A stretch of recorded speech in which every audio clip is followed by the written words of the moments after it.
Seguimos en tempo de tertulia, hoxe na compañía de Melchor Roel, de María Bastida e de Juan López Rico, falando agora antes de ir a publicidade da folga xeral. Eu cortaba o debate por aquilo de ter que ir a publicidade, pero sei que Juan, María querían contestar o que apuntaba tamén Melchor así un pouco cara ao final da primeira parte do faladoiro, xa entrando non cuestións da reforma laboral e falando, eu preguntaba por éxito ou fracaso, bueno, unha pregunta que non convencía na mesa, non? Había unha resposta ben distinta. Bueno, Juan, non sei por onde querías tirar. No, pedíame María que fixera autocrítica. Eu non podo facer autocrítica nunha convocatoria de folga, porque iso terán que facer os sindicatos. Eu son un cidadán e non podo facer autocrítica. A autocrítica que a fagan os sindicatos e compre, non a min.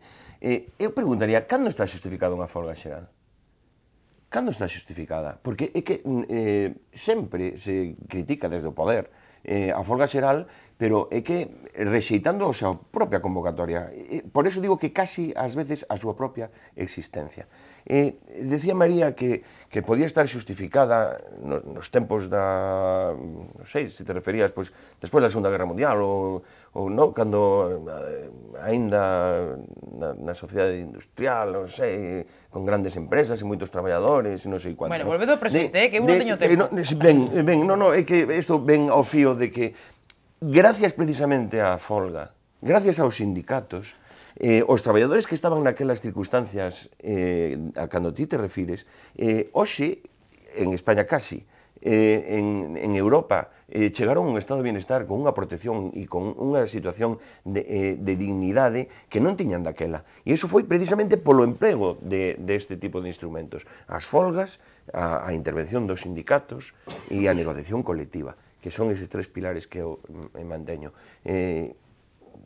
Non sei, porque antes sí a folga e hoxe non o sei. E, como decía Melchor, convén que haxa sempre canales polos que circulen a protesta ou o malestar da sociedade cando están mal gobernados ou cando están gobernando en contra dos seus intereses, que para min é unha situación que é a que se está dando agora.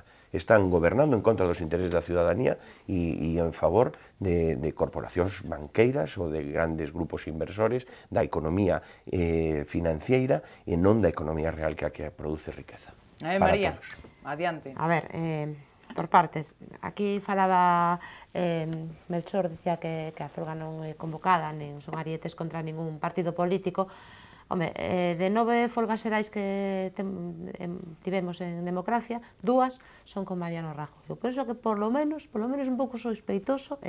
Por outra banda, Feijóo aquí en Galicia inaugurou unha modalidade non prevista de folga, que a folga preventiva, é dicir, unha folga que fixose antes de que o señor Feijóo tomase posesión no ano 2009. Entón, bueno, as cousas a veces son o que son, pero tamén o que parecen, non? Sí, bueno, sí, pero eso de que non se fan contra un partido político depende do partido político. Despois, penso que expliqueime moi mal. Eu a autocrítica non xa pedía a ti. Eu penso, pedía autocrítica aos sindicatos. Eses mesmos sindicatos que se queixan das coaccións para que a xente vaya a traballar ou non exerza o seu dereito á folga. Penso que teñen que facer certa autocrítica en relación coa coacción a quen libremente quere exercer o seu dereito ao traballo. Estou un pouco farta de ver, non, é que os piquetes informativos é que sempre hai persoal aislado, sempre hai persoas que agreden ailladamente, que se nos colan, entre comiñas. Home, estou un pouco cansa. É dicir, xa ti falabas antes da reforma do concepto da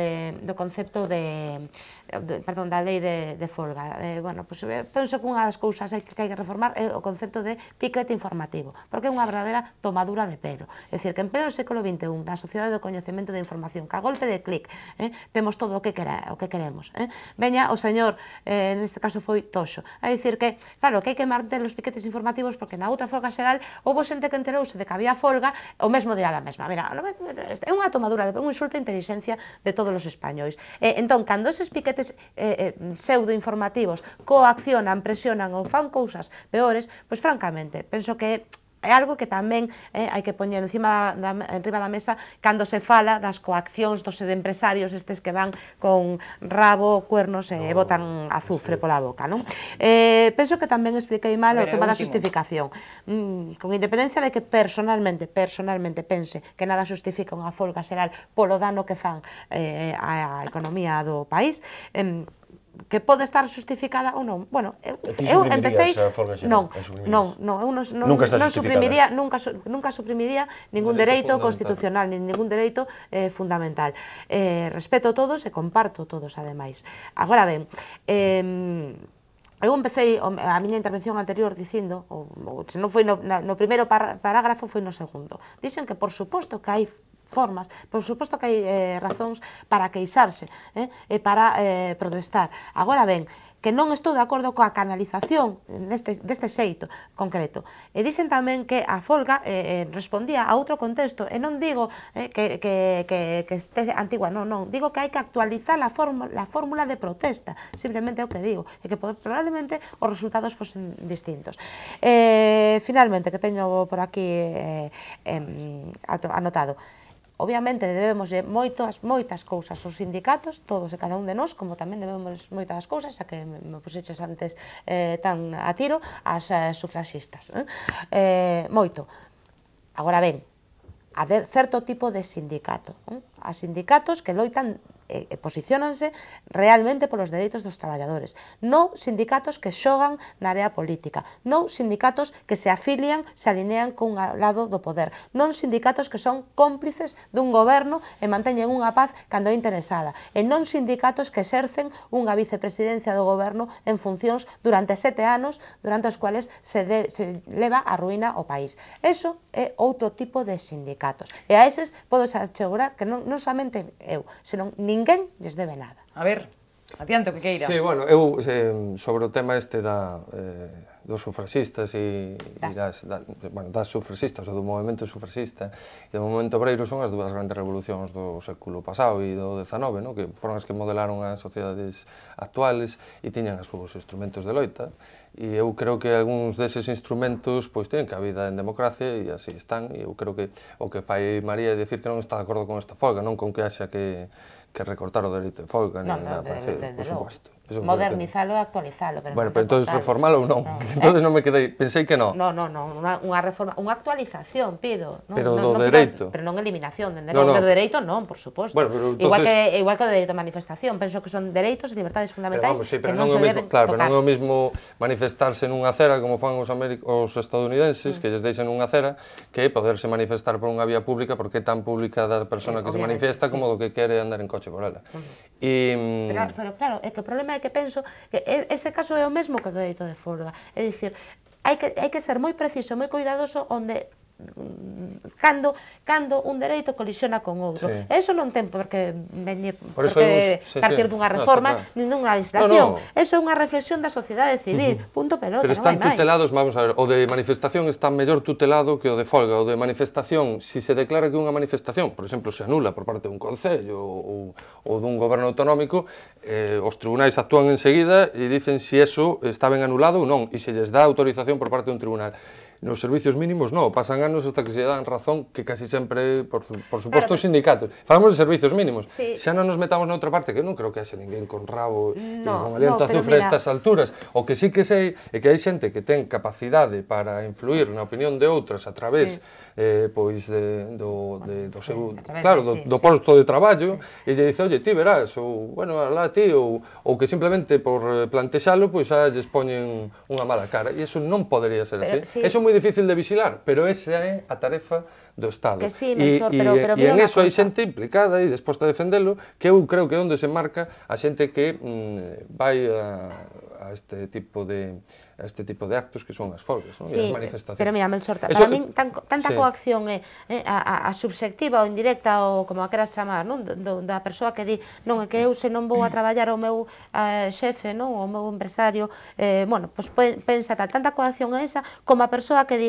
caramba, é que eu non me podo permitir perder un día do meu salario, as partes correspondentes de pagas extraordinarias e demais, pero estes señores non me deixan entrar a traballar. E logo hai outra cousa que ti acabas de nombrar e que para min é un erro error, claro, igual que penso que dixen o que dixen dos piquetes informativos que non quero dicir que sobran, pero si algo parecido, digo xo mesmo do concepto de servizos mínimos, que xa discutimos unha vez deso, eu non entendo a confusión, é dicir, na miña opinión, se un autobús, se unha liña de autobús ten 20 conductores, hai que garantir un servicio mínimo para que, oye, se ti abres o día da folga, 19 dos conductores ou os 20 van a folga, que alguén de un servicio mínimo dun autobús agora. Agora ben, se o empresario abre pola mañán e os 20 conductores no seu exercicio libre, ou no exercicio da súa liberdade, van a traballar, o servicio de autobuses ten que funcionar normalmente, porque así o decidiron que non so tal. Entón, non podo entender a esa confusión entre servizos mínimos e só os que poden traballar. E os piquetes que están na entrada dos centros, das grandes superficies industriales, o levas o letreiro de servicio mínimo ou non te deixan entrar. Os que están, por exemplo, en Mercamadrid, o Servicio de Basuras de Madrid, sempre onde hai conflito. Por que hai conflito? Porque hai persoas que queren ir a traballar, hai autobuses que queren sair, hai servizo de basura que queren sair e non nos deixan porque non son servizos mínimos. Só quero dicir, eu creo que sempre se parte da lectura de solo dunha das partes. Vamos a ver. Hai xente que quere ir a folga e non pode, e entonces o que fai é chamar a xente para que lle apoyen, para que lle axuden a non ir a folga, para non ir a traballar. Eso tamén pasa, O que pasa que, por desgracia, non se pode chegar a todos os sitios e é máis habitual que se vaya a traballar porque non hai maneira de evitalo, porque non podes, porque se o faz te despiden, que o caso contrario, E ademais é que a diferencia, que para min é o básico, é que unha cousa, as dúas cousas se poden chamar a policía, pero non aínda que chames a policía, que no caso de que ti queras ir a folga, te despiden, e hoxe por hoxe, ademais con esta legislación, aínda máis, pois xa non fai falta que che digan, ou seja, ten que ser por unha discriminación flagrante, non? Que ten o pelo negro. Entonces sí que ten que pagar máis e tal, non? E ao mellor te obligan a readmitilo ou pagar a outra cousa. Entón vouche facer unha pregunta moi concreta. A ver, e logo Juan, que tamén está agardando aí. Calquera dos dous va poder contestar. Pois calquera dos dous. A folga xeral, non a de onte, que funcionou de outro xeito, polos pelos, pero funcionou de outro xeito, senón a inmediatamente anterior, a de hai 8 meses. Universidade. Primeira ronda de negociación, servizos mínimos, mandan o folleto, O mesmo día da folga, non, o día anterior, pero xa non lembro agora, mandan outro dicindo que se suprimen os servizos mínimos. Moi ben, porque eran abusivos. Dentro dos servizos mínimos entraban os conserxes, é dicir, os que teñen que abrir o centro. Os que fomos a traballar, quen abría o chiringuito? Pero vamos a ver, non, dime, a ver, eu cho digo así, eu teño, como vai ser coacción? Vamos a ver, peche patronal é ilegal en España, o sea, está fora da Constitución, os empresarios non poden pechar a empresa, e eu creo que, bueno, non vamos falar de outras cousas, vamos falar desto. Se eu quero, vamos falar desto, se a cuestión dos servizos mínimos, eu estou en contra dos servizos mínimos e resulta que teño que esperar 2 anos para que a min me den a razón e, mentras tanto, teño que ir a traballar e non podo exercer o meu dereito a folga, que me digan se o dereito a folga está tutelado de maneira efectiva. E eu digo que non.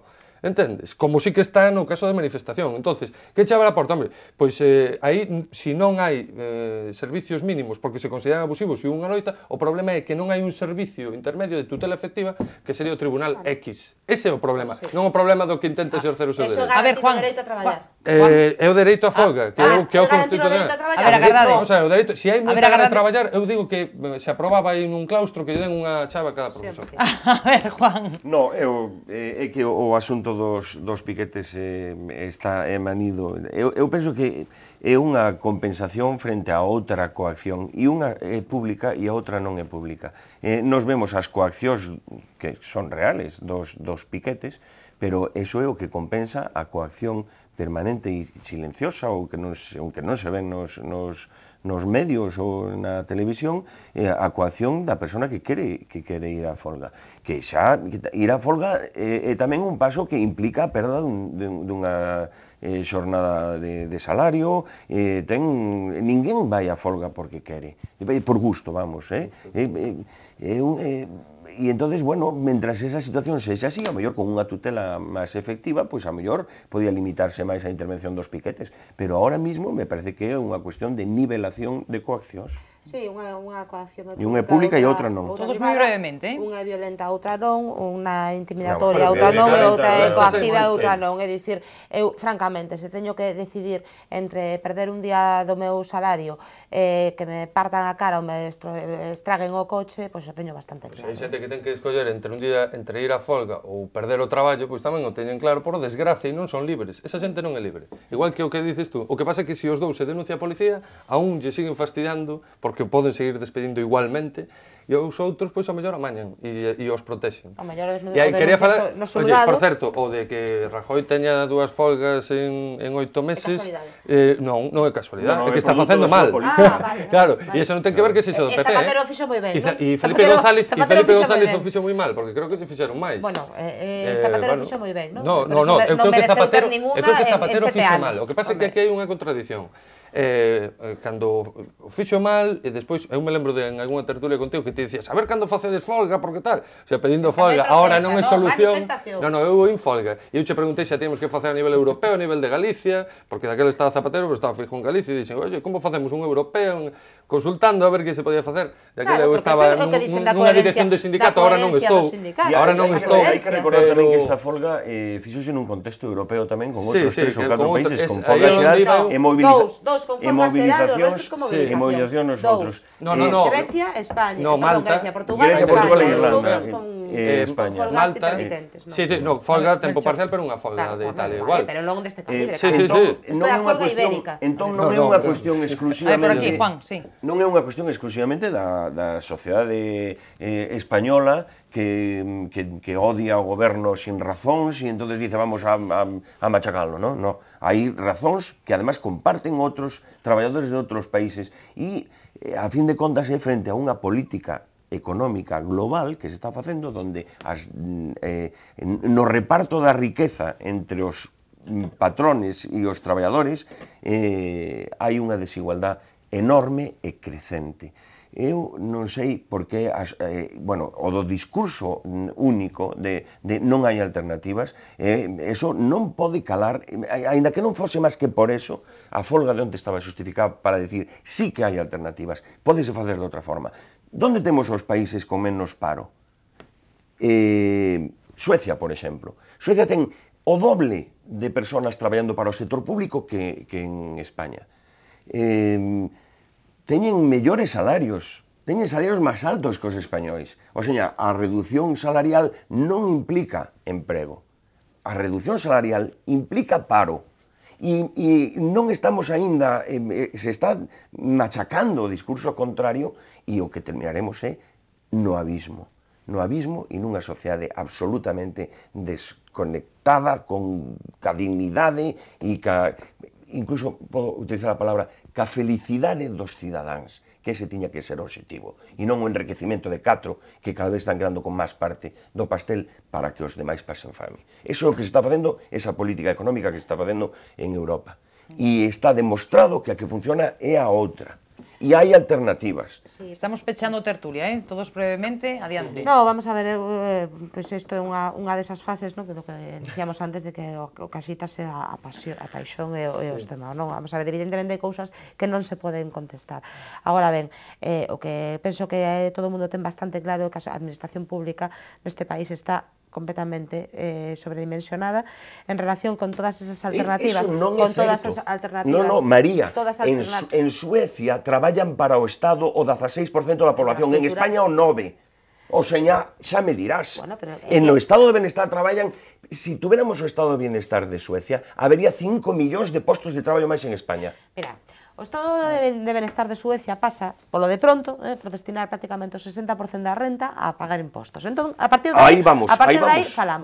En segundo lugar, os traballadores españoles pagan o 75%, falei moi pouco, agora mentre estabas discutindo vos, quero decir isto, os traballadores españoles pagan o 75% dos impostos suecos, e os empresarios pagan o 20%. Un empresario sueco paga o 100% e un empresario español o 20.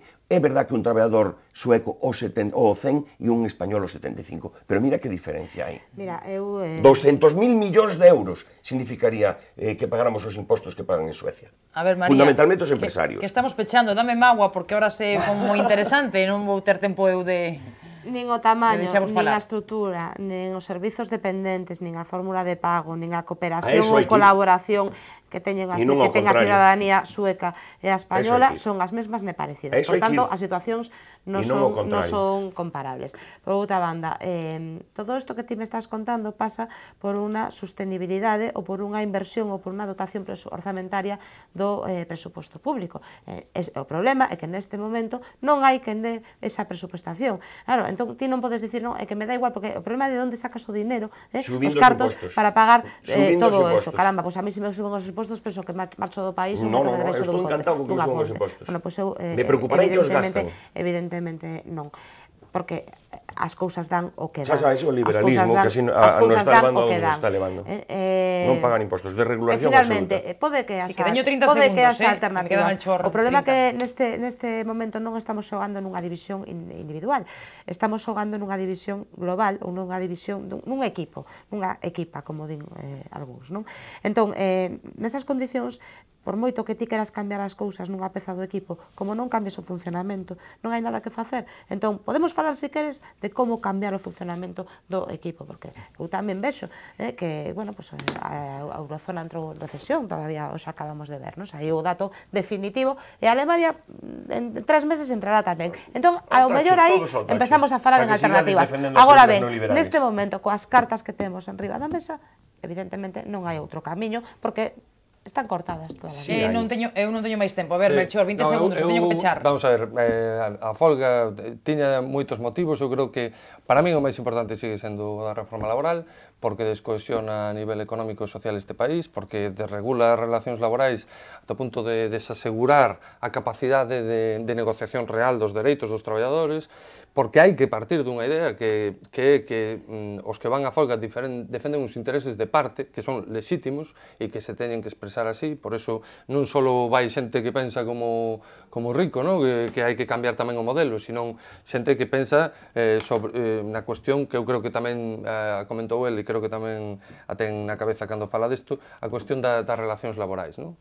Vale? E eu, simplemente xa solo por eso, non se pode achacar que sexa un ariete contra un partido político. Outra cousa é o que dicen os popes ou os menos popes, pero eu, como non creo nin en dioses, nin en reis, nin en tribunos, me quedo con que a manifestación deste día foi contra a descohesión social, contra unha desregulación das relacións laborais, mentres se fai unha condonación multimillonaria, que despois non aporta os ingresos que supón os estados, que é a amnistía fiscal, e mentres se dilatou no tempo unha intervención cos verdadeiros miuras deste país, que son os que estaban na banca, a banca deste país, se dilatou no tempo, mentre sí que se foi xa a cuchillo dende o primeiro momento o tema das relacións laboral e da legislación laboral. Insisto, a legislación laboral é o marco de xogo.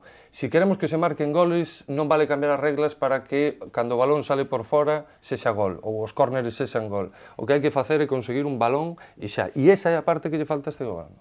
Bueno, eu non teño máis tempo para que... Sei que María quere contestar, pero se lle digo de segundos non o vai facer... No, ou sí. Pois veña, frase. Iba a decir nada máis que eu non sei, teño, por curiosidade, vou observar esos datos que dis do 100%, o 25%, o 75% dos impostos. O que si sei... Pois sí, o que si sei... Non, que me digas onde buscar o dato, chégame.